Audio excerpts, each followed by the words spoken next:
Hey guys, crowrocks here, and I just wanted to go over what is my current farming setup.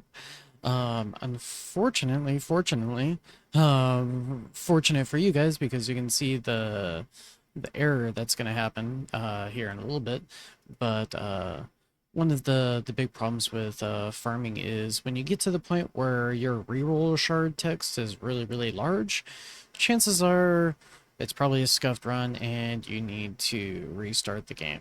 So it'll probably pop up as soon as the boss shows up. Oh, event missions completed.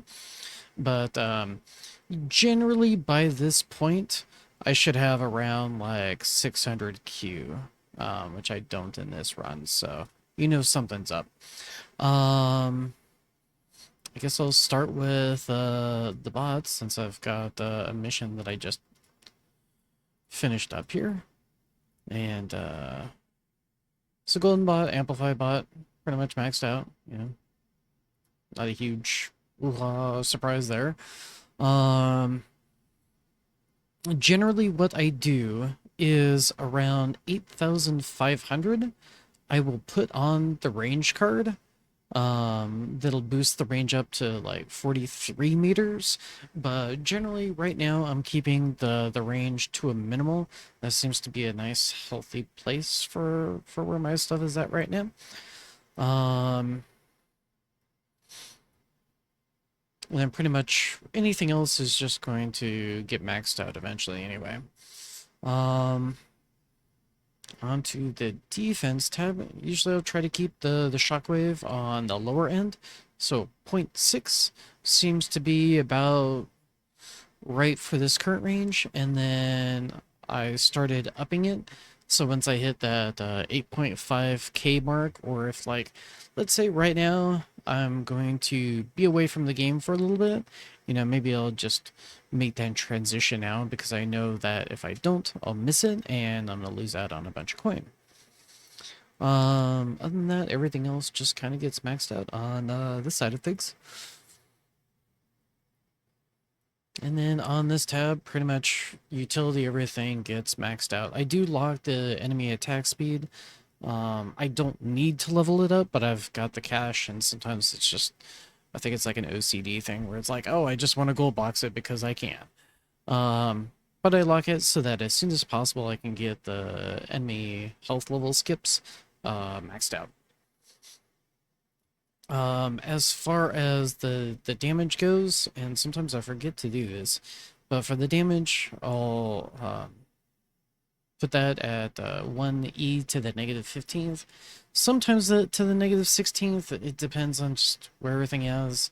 Um, if I did have the vault item to get berserk charge right off the bat, I might actually just put it to like e to the negative 16th. That way I know that I'm not going to have to raise that later on.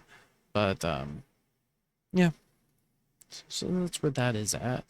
Ultimate weapons, I have pretty much all of them on, and funny enough, I'll leave poison swap stun enabled. And maybe that's because of my range and everything. I haven't seen anything where I need to turn off the stun. I still have been able to make one, big Q runs while it's on. So, but I know other times it could negatively impact people.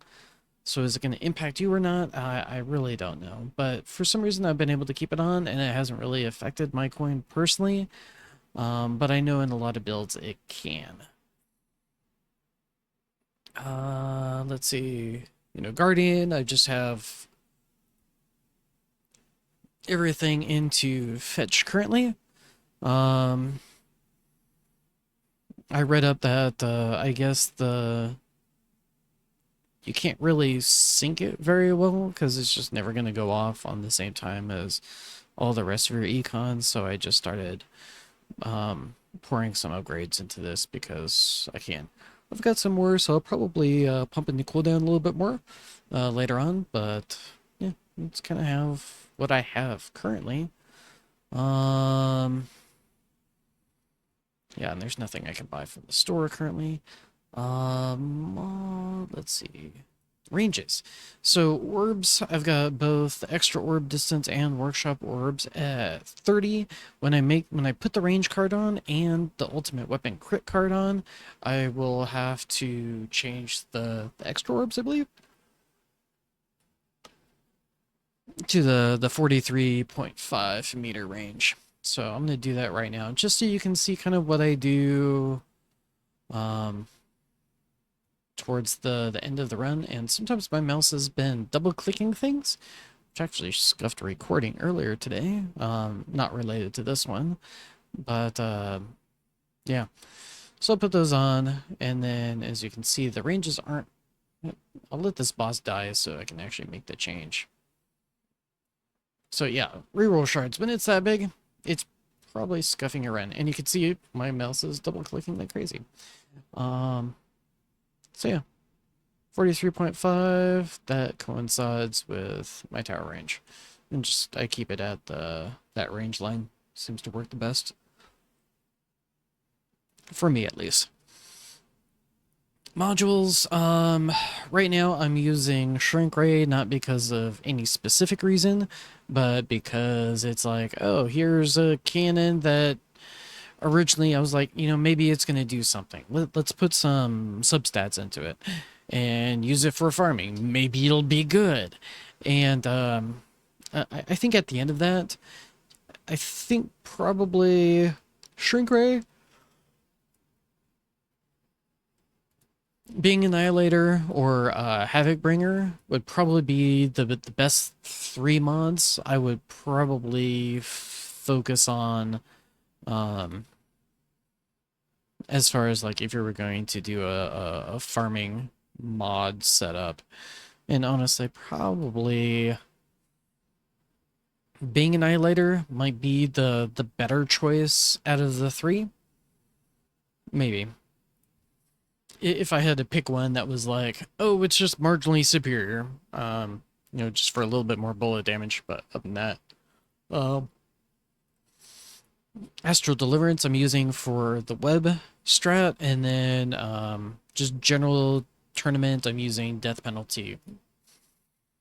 So, though, if I did roll some substats onto this, nah, I'd probably just this is really optimized for Pulsar Harvester. So yeah, I'd use basically Shrink Ray, being Annihilator, and Havoc Bringer as your three possible. I just leave Anti-Cube Portal at 201. Eventually, maybe I'll bring it up to 240. 241. Once I get everything leveled up to that point, there will probably be the econ, so actually increasing it won't cost too terribly much.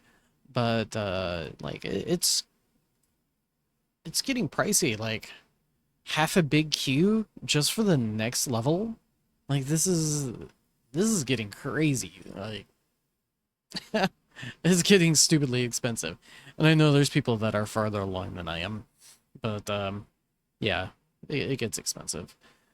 And then Black Hole Digester. I don't really need the free attack upgrade, but all the rest are pretty nice. I put the coins per wave because that's like a... Sorry. No, I don't have... Sorry, I was thinking that was enemy attack level skip, yeah. So everything here is what's kind of intended. The coins per wave is just like an extra, why not? It's there. I just rolled a few times to get a common version.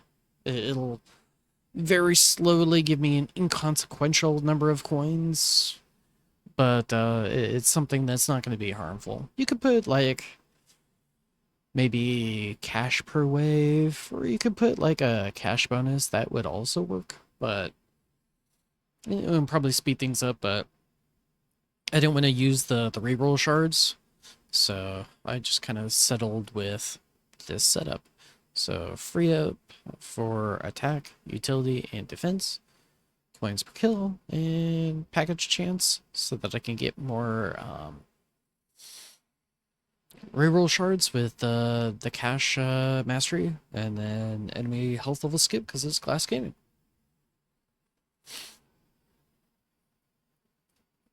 Why I have the mythic version of Golden Tower cooldown is so I can have this 50-second sync. It's also marginally better than having the 48-second synchronization. So it's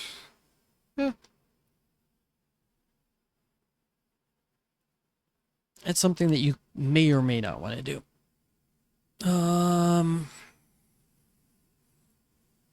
And just so you can see what I put on here. That last one was kind of a freebie. It was like multi-shot targets. Yeah, that's pretty good actually. So I just rolled with that. Some of it's just the conservation of the reroll shards is the big part here. Let's see. Some of the important aspects that I got rolling on here, you can obviously see that I've got Death Rave going, I've got orbs, and the reason I can do that I show a lot of people, we need the battle conditions, is specifically because orbs and Death Ray are not going to be instant killing enemies. And I say that they're not usually going to be instant killing enemies, but I'm going to get to that in just a little bit, where these can, sort of, but by the time that they are able to, the enemies are close enough to be within my range where, basically armored enemies, that battle condition is going to help protect enemies.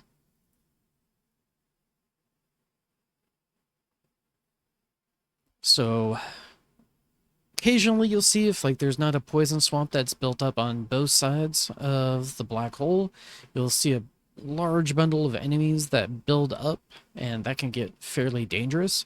Get extremely dangerous actually.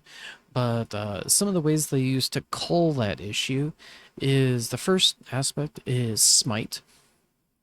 So basically any enemy that has your standard amount of health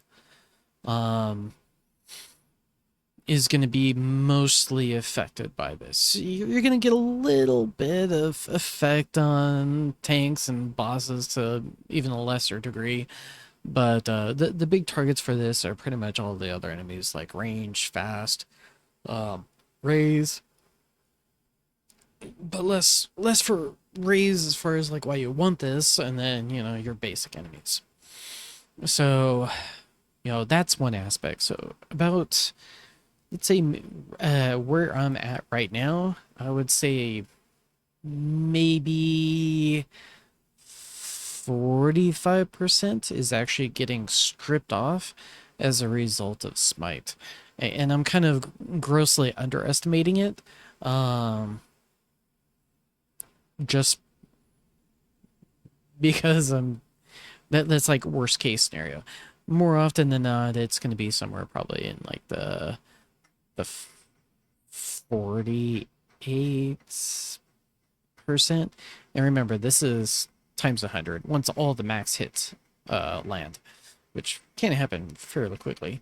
The other aspect is enemy labs. So fast enemy health. Oh, it's already negative. By the time I finish this up, it's going to be negative 12. So negative 50%, negative 12%. So it's like 62% that they're not already going to have the damage, but let's say because the armored, it's going to bring it down to 60. And then we go over here and you're like, oh, after all the smites go off and the enemy spawn, all it needs is one additional hit from either of these two things, and then I'm good to go. Like, it's, yeah. So that's why I've been working on that, and just having that allows it to cut it down so only really tanks are building up right at this spot, because generally orbs are going to slice through them and kill them. The other aspect is if the larger your orbs are, the larger of that bundle the orbs are going to be able to slice through. So eventually having a larger orb size is very, very useful and helpful. Um, I've got all these other tools going off. Um, let's see here.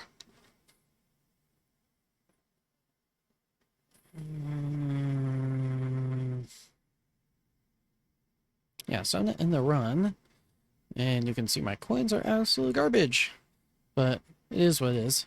So after the run, I'll unequip those two cards, and actually, once I'm done recording, I'm going to completely restart the app because it's not doing so hot right now.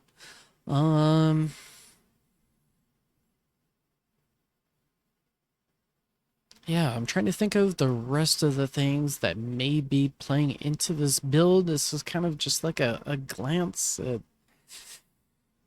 everything that I'm doing.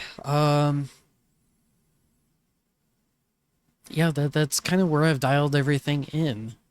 Um, Sorry, the explanation on this is going to be kind of lackluster, but it's dreadfully hot right now. My brain is kind of a potato, so just kind of show and tell, I guess, what I'm doing.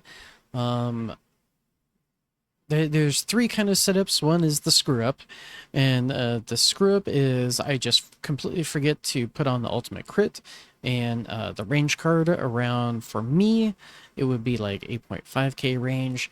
If somebody's doing something similar and they have a lot of the same tools that I have, like 100% SL angle and yada yada yada, um, you might want to do something like this. Maybe not. Um, or if you're at a different spot where you're not as progressed as I am, maybe you'll be like, okay, maybe around wave 6k that you're going to be doing something like that on, like, just say tier 16. Some of the important things to note though, as soon as you hit tier 14, both orbs and death ray resistance comes into play. So that's where you can really start to use this kind of a setup. Um, yeah.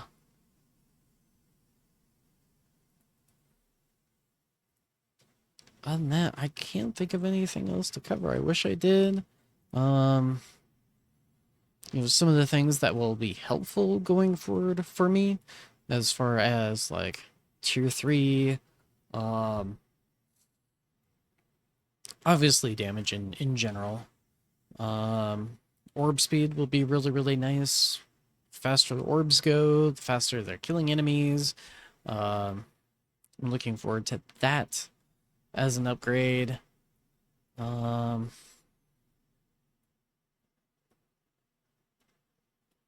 think there's a coins per kill somewhere in here. Yeah. Of course the free ups because of Black Hole Digester. That's gonna be super, super nice. Coins per kill. And yeah. So just a quick overview. Some people were asking what it looks like. That's what kind of my farming setup looks like. And then if I do succeed in making the transition at the correct time, I can run away with one big Q. If I don't, then it kind of hurts. But yeah, that's my setup overall. Hope somebody found it interesting, useful. Probably gonna pose a lot more questions than I'm answering right now, but feel free to jump on the Discord and you know, ask me questions, ask other people questions in my Discord, and yeah, I will catch you guys later.